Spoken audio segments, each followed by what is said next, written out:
Alan's first day back since his transplant. It all comes back to you. The same feeling of desperation as you've been assaulted by thousands.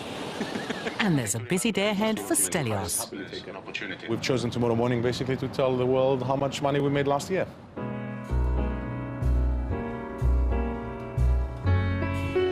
Come fly with me, let's fly away. If you can use some exotic booze, there's a bar in far Bombay. Come fly with me, let's fly away. Every day, around 180 Easyjet passengers miss their check-in. Delayed trains, traffic jams, or faulty alarm clocks all get the blame. But sometimes it's not that simple. We're not if the flight's not full.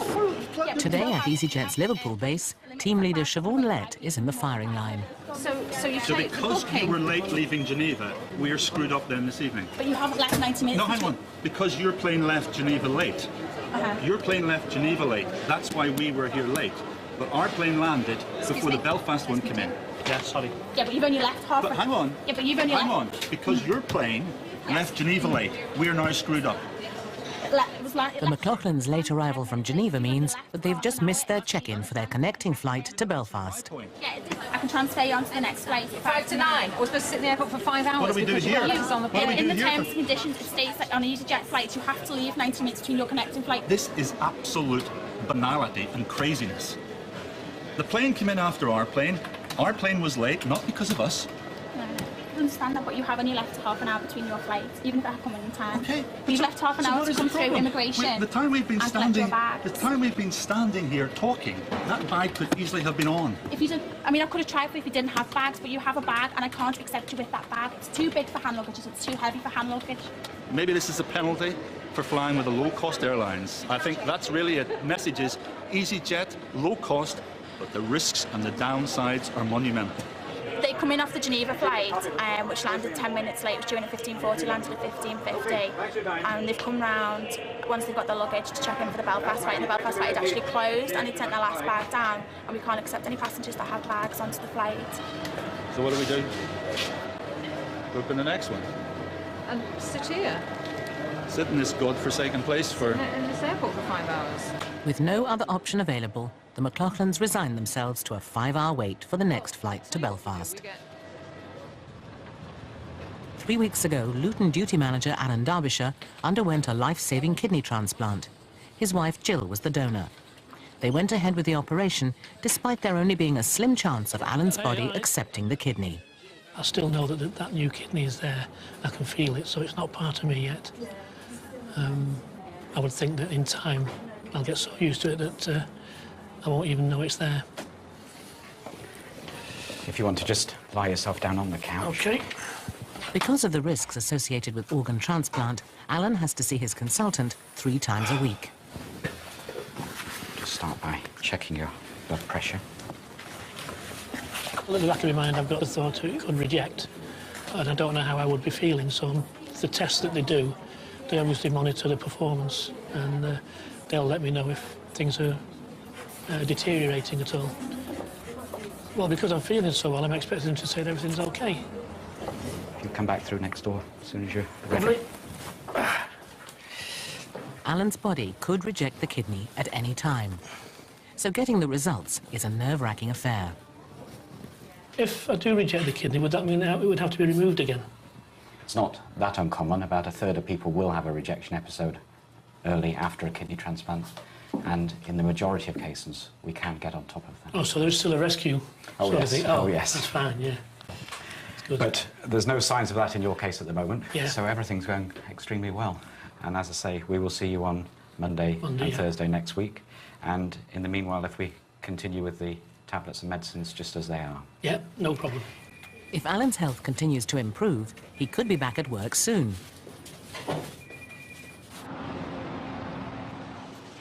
At Luton, a crisis is looming. Unfortunately, at the moment, there's severe snow in Athens causing problems for aircraft.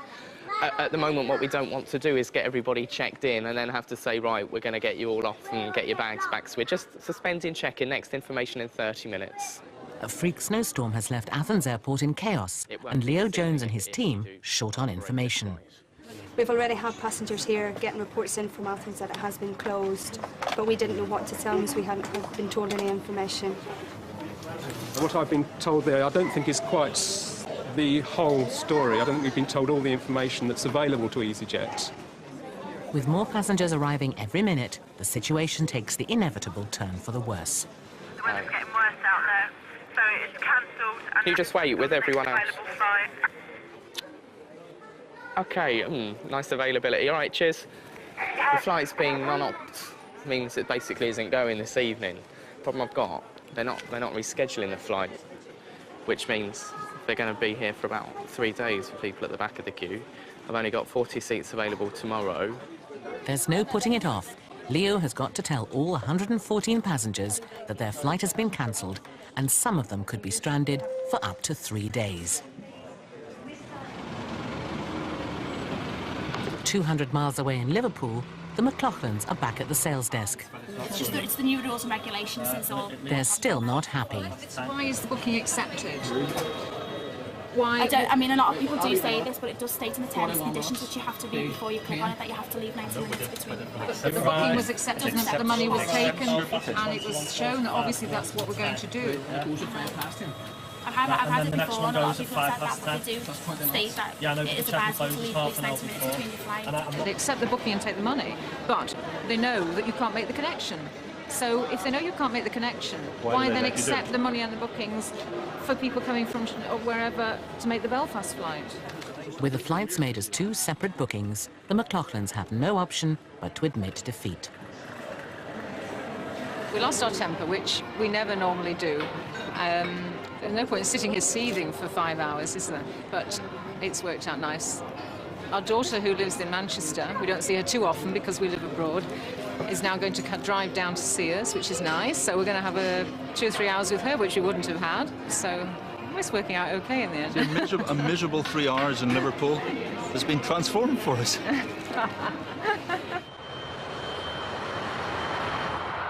Back at Luton, it's time for Supervisor Leo Jones to deliver the unwelcome news. If you can stay in the queue, unfortunately the flight has been made non-operational.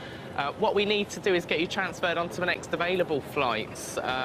We've got some tomorrow and unfortunately not some till Sunday, so it's very important that you stay in this order in the queue.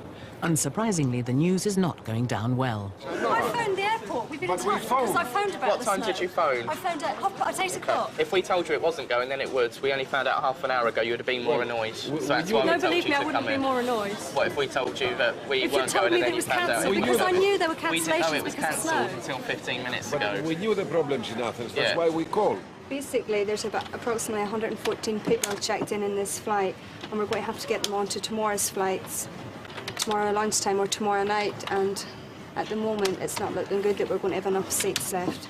It's going to be a nightmare. I phoned at 11 this morning and they said no, there's no problem with the weather. I phoned at 6 tonight and they said no, there's no problem with the weather. And then I phoned at 8 just as I was leaving. Literally as I was walking out the door, I phoned again and they said no, there's no problem with the weather. What can you say? There's patently a problem and they're just not letting people know. 13:40 tomorrow lunchtime. Is that okay for you? Yeah. Well, I don't have a choice, do I? No, that one or the evening again. With the 40 available seats on tomorrow's flights going fast and hotels and travel to be sorted out, it's going to be a long night. OK, behind the scenes, I'm frantically trying to arrange hotels. I've got problems with availability, and now I haven't got any coaches or transport to get the passengers to the hotels. Can do one thing at a time. Pretty red-faced at the moment. But Leo's problems are only just beginning. It's also a late night for Easyjet boss Stelios. He's deep in talks with his city financiers. Tomorrow is a very important day for the airline.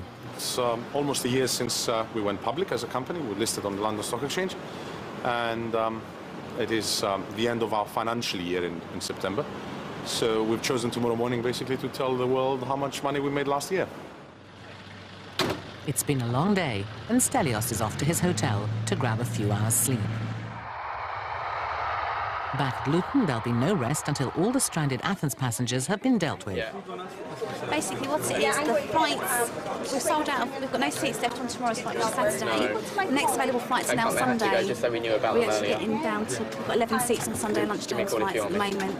Everyone else has taken the next available flight, which has been... The situation comes as a shock to some new arrivals. We've just come from Glasgow. Why couldn't they have told us this in Glasgow so we could have stayed at home at least? So the plane's actually snowed in Athens. We've just been told that it's now Friday night and the next available flight to Athens is Sunday evening. Hopefully. He's just checking now. Which is 2 days away. This is crazy. Most of the stranded passengers are transferred and off to hotels for the night. But the new arrivals aren't quite so fortunate. We can't get them out for another two days, and unfortunately we can only provide hotel accommodation for one evening. So that's what I need to tell them. We don't know. We've just come back. We just come from Glasgow. Flown down with Easyjet. This is what the problem is. If you told us an hour and a half ago in Glasgow that we could have stayed there, it wouldn't have been a problem. Why bring us all the way down here and then tell us? I'm still it's not your fault. Having a ponder on the thought about hotels for 2 nights with yourselves coming in from Glasgow. What I need to do is get back to you on that one. What we're going to do is refund your flight for you. Well, so you, in theory, you're flying to Athens for free. That in its own is compensation, I think, for that extra evening. Replacing my flight to go to Athens, it's not compensation. That's you're bound by law to do that. Okay. Okay. I'll come back to you. I'm going to Just told us, just been informed that they're putting us up for 24 hours. Well, until Sunday night's a lot longer than 24 hours. Lisa, how many people have you got wanting hotel at the moment on your list? Or is somebody getting picked up now? Leo checks to see if he can squeeze 2 more nights' accommodation out of Easyjet. How many hotel rooms have you got? Quite a lot. A lot of people just going home? Yeah. Yeah, we're going to do it. I shouldn't really, but Do what? Put us up for the 2 Yeah. nights? Right, that's Okay. good. Thank you. Shouldn't really, but under circumstances. Under circumstances, customer relations and Not everything, good. we all Okay. do it each other. Thank you. Can I go and get a tea and coffee now? With these particular people, I was happy to authorise that we do it for 2 nights under the circumstances. Didn't want them stranded.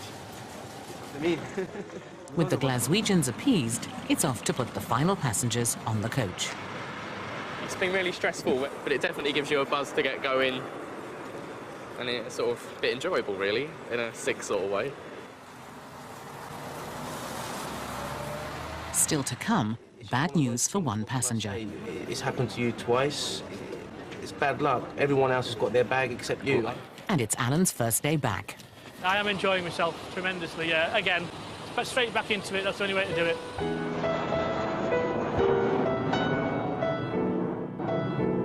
It's 6 a.m. and with world aviation in crisis following the events of September the 11th, Stelios is about to announce Easyjet's first-year results as a public company. Whatever the news, it should have a dramatic effect on share price.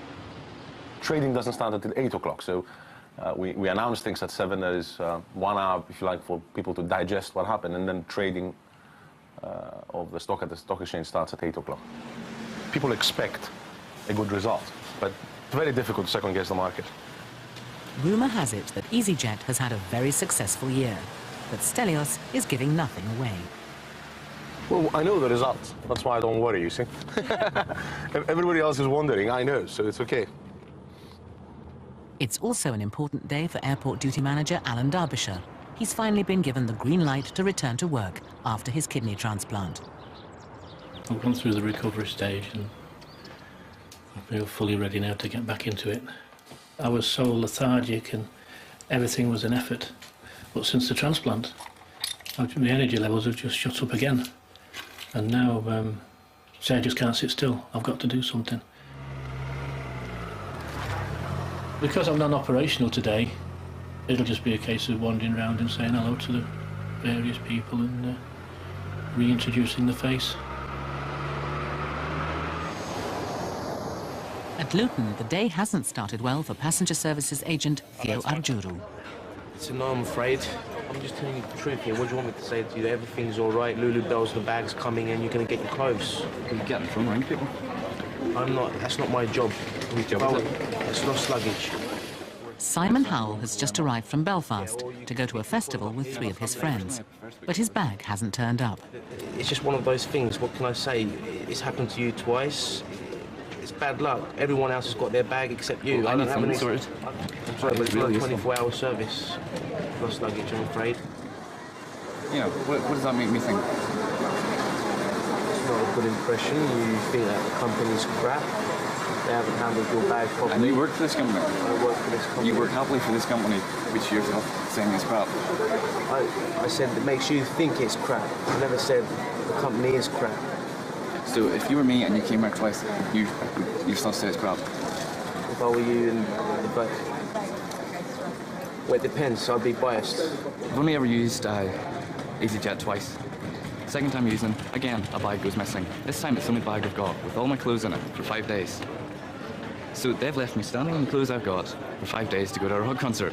And just seeing a piece of paper being sent down to lost luggage is not enough of an effort for him. So you just sit there behind the desk and do nothing, basically? Oh, that's great. I've helped you out the Okay, best well, where do I I go can. for better complaints then?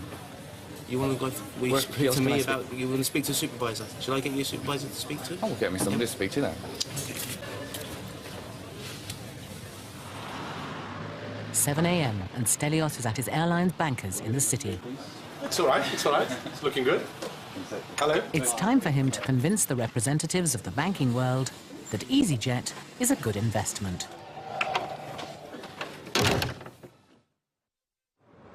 In just half an hour, the meeting's over and spirits are high. Stelios has just announced that Easyjet made a pre-tax profit of 30 million last year. But PR manager Toby Nicol knows the next few hours are crucial. It's a difficult process, knowing how the city's going to react. Hopefully within about sort of half an hour or so we'll know exactly what they're saying and whether they see this as good news or bad news. Back at Luton, and Simon's bus leaves in half an hour. He still has no idea where his bag is. Supervisor Jana Wyatt is on hand to help. Hiya. Again, unfortunately for the second time, Easyjet have lost my baggage. Okay, obviously all the details that we've got on here goes into our computer Is there no way they can find out if it's in Belfast or not? system. I can go and give Belfast a call so that they can see if the bag's there. Unfortunately, sometimes it is a case that the bag's almost loaded. If the bag is there, we've got friends flying over anyway. Are you going to wait here? Oh, yeah. Yeah? That's Okay. great. I'll be back in a second. Okay. I've got a gentleman that's just come in from the 352, and he's missing his bag. If I give you the tag number, is there any chance you can have a look, see if it's still with you? They're going to have a look for it for him. This time, it's good news for Simon. They've got your bag in Belfast. It's coming in on the 354, which is the next aircraft due in here, so it'll be in here about 11:15. We've mates coming in that's flying in after us, and they could come and pick up this it bag for us because we have to get Right, it at like you'll 9:30. need to give me all their details, and they'll have to have ID before we hand the bag over. I'll just have to give them a call. Good shot, eh? Simon heads off in time for his festival, hoping his bag will only be a few hours behind him. Meanwhile, Stelios is working hard trying to persuade the business world that his airline is a good investment. I believe also that as recession is looming, more and more companies will actually take the option of low-cost flying. We'll be able to get into some airports that we didn't think it's possible before, like Gatwick or even Orly in Paris. It's a city of 10 million people, so it's a very attractive destination. And after just a few hours' work, it looks like his efforts have paid off. We're up 10 pence. He's earned his money today. His share prices have all gone up, so it's been a good day for EasyJet. Hopefully it'll continue like this for the foreseeable future. Who knows? But a good day all round. At the airport, duty manager Alan Derbyshire is getting used to being back at work. Hello, mate, how are you? Not bad at all, thanks. It's familiar territory. There's a delayed plane and there's not enough staff to deal with the problem. Are we a bit short-staffed? How's your flight going? Is it all right? Well, we're waiting for the crew to come off of another aircraft. We're well delayed. Loads of passengers standing up wanting to know what's going on. We're keeping them updated, but it's just a bit manic. If you've got anybody spare, it'd be lovely. I'm afraid not, but so that's the Glasgow. OK, Alan's going to pop up now for you. Despite not officially being on duty, Alan can't resist getting back into the thick of it. There's been an aircraft change on this one, so we had crew coming off Yankee Papa going on to Yankee Oscar. Yeah, we've got a crew change from one aircraft to another, so before they can leave the aircraft they've come in on, they've got to do security checks, check everything, nothing been left on board. Then they've got to go into the new aircraft and do the security checks again to make sure that's ready for departure. And until those checks are done, we can't allow the passengers on board. With 125 passengers waiting to get on the plane, Alan is keen to resolve the problem as soon as possible. Just going out to the aircraft now to try and find out what the delay is and see if we can't chase it up a little bit. Straight back into it. They're up in the departure lounge now, and I want to get them out of there. And what's the delay and everything? We've got the passengers all huddled around the thing. Because the word short staff is a wonderful term to use, but to come here and experience it. Correct, yeah. Do you think we can start them off? Start them off, just keep them on the stairs. Start them off, Karen, yeah. I'll meet them and bring them on. Good morning, all for Edinburgh. Fine, thank you. All for Edinburgh, yeah? Good morning, good to Edinburgh. Thanks to Alan's intervention, the Edinburgh passengers will be arriving at their destination on time. Edinburgh, sir. All for Edinburgh. Edinburgh, thank you. I am enjoying myself tremendously, yeah. Again, but straight back into it, that's the only way to do it. It's like riding a bike, isn't it? It all comes back to you. The same feeling of desperation as you've been assaulted by thousands. None of the stranded Athens passengers were able to travel until the snow cleared 3 days later. Simon Hull was finally reunited with his bag at 11 o'clock that night. And Alan is back at work full-time. And although he's not out of danger yet, it looks like his transplant has been a success. Questions at the sales desk. Excuse me, that flight's been delayed by 20 minutes. Why can't you get me on? A quiz in the air. What's Jamaica's biggest export? And a query for Leo. This call is for any passenger having left a bottle of champagne in the Gainsgrid area.